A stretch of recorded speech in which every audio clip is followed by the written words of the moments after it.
आच्छा लोगोफोर दिनैनि थाखाय नोंथांमोननि थाखाय मोनसे मोजां खौरां बे जाहैबाय इन्डियान नेभिनि एसएससि अफिसार बिनि सोमोन्दै नोंथांमोननो भिडिअ बानायनाय जादों दा बे रिक्रुटमेन्ट होदों रिक्रुटमेन्टबाबो बे डाइरेक्ट जब जयनिं नङा बेयाव कर्स लानांगोन नोंथांमोना नेभिनि सोमोन्दै फ्रायानो मिथिखायो जानांगौ बेयाव कर्स लाग्रोनाय जायो कर्सनि उनावहायसो बेखौ नोंथांमोनखौ जइन खालामनाय होनाय जागोन आरो दा बे कर्सनि थाखायनो इन्टारभिउ जागोन सेलेक्सन जागोन दा बेनि सोमोन्दै नोंथांमोननो बाहाय भिडिअ खालामनाय जादों गासै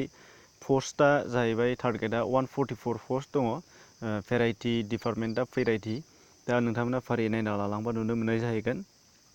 एप्लाइआ अनलाइन जागोन अनलाइनखा बाहाय नुनो मोनदों नोंथांमोना होनदों इन्डियान नेभि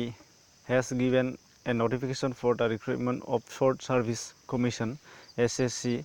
जायखौ बुंना नुदों बाहाय नोंथांमोना गोरोन्थि साननो हागौ कमेन्टबो हरनो हागौ एसएससि स्टाफ सिलेक्शन कमिशन साननो हागौ नाथाय बेयाव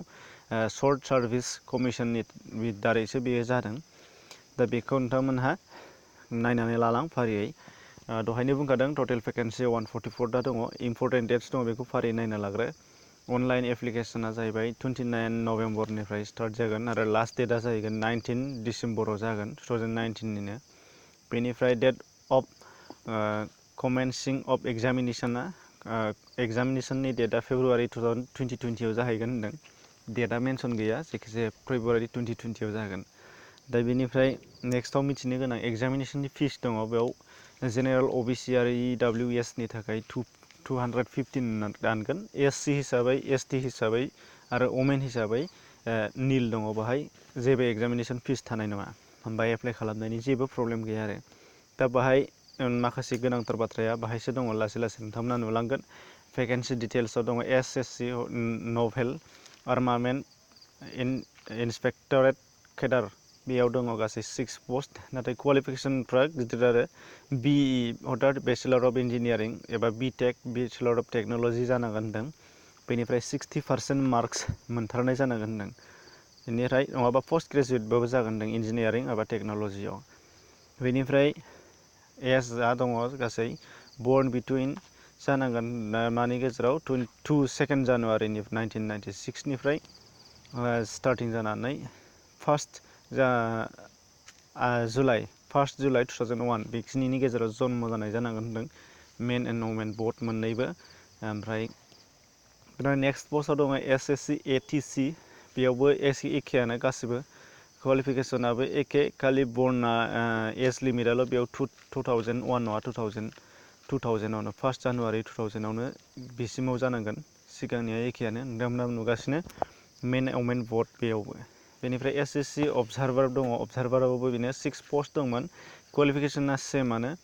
बर्न बिटुइन बेनियाबो एखेयानो एज लिमिटआबो एखे मोननैबो जेन्डाराव मोननाय जागोन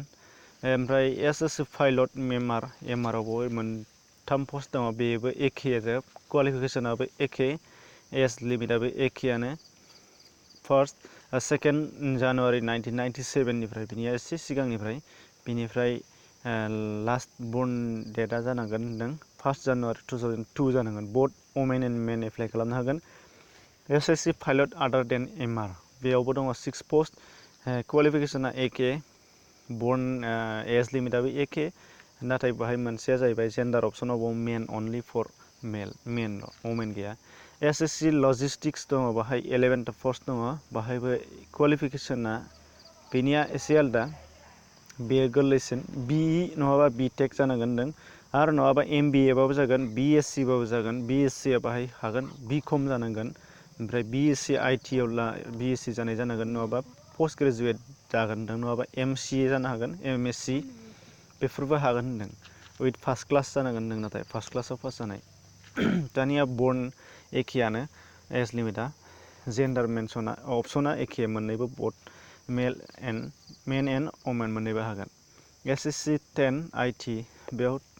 10 पस्ट दङ बेबो एखेयानो क्वालिफिकेसना ओमफ्राय नोंथांमोना नुनो मोनदों एज लिमिटआबो एखे फर अनलि मेननि थाखायल' बाहाय एसएससि जेनेरेल सार्भिस बाहाय दङ 30 पस्ट बेयावबो क्वालिफिकेसना बिइ नङाबा बिटेक बे मोननैल' अपसन एज लिमिटआ एखेयानो अनलि फर मेन बेबो नाथाय दानिया नायलांनो एसएससि इन्जिनियारिं ब्रान्चआव 26 पस्ट दङ बेनो क्वालिफिकेसना एखे bachelor of engineering or bachelor of technology.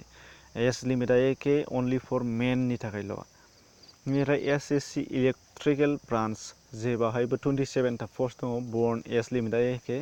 आरो क्वालिफिकेसना एखेयानोखाय अनलि फर मेननिल' बेबो। एसएससि इडुकेसन बाहायबो इडुकेसनावबो दङ 15 पस्ट, क्वालिफिकेसन एखे, एज लिमिटाबो एखे,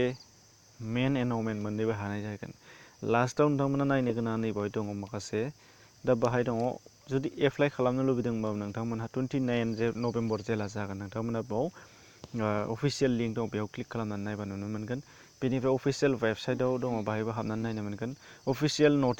नटिफिकेसननि अरिजिनेल एडभार्टाइजमेन्टबो नोंथांमोना बेहाय नायनानै मोननाय जागोन। बे आं दा नायबाय थानाय लिंकखौ नोंथांमोननो डिसक्रिपसनाव होनाय जादों। डिसक्रिपसननि गेजेराव हाबनानै नोंथांमोना लिंकनि थ्रुयै बेखौ नायना लानो हानाय जागोन। फारियै गासैखौबो बुजिना लाग्रो, आरो जुदि नोंथांमोना इलिजिबिलिटि क्राइटेरिया गोरोबोबा नोंथांमोना एप्लाइ खालामनो हानाय जागोन। आरो आसा खालामो जायफ्रा गोरोबो बिथांमोना खालामनायानो जोबोद मोजांथार खालामगोन होननानै आसा खालामबाय। दा चेनेलाव जुदि नोंथांमोना गोदानै फैदोंबा साबस्क्राइब खालामनानै लादो, नटिफिकेसन बेलखौ थुनानै लादो, जाहाथे नोंथांमोना बेफोरबायदि आपडेट मोनबाय थानो हानाय जायो। एसेनोसै, गोजोन्थों।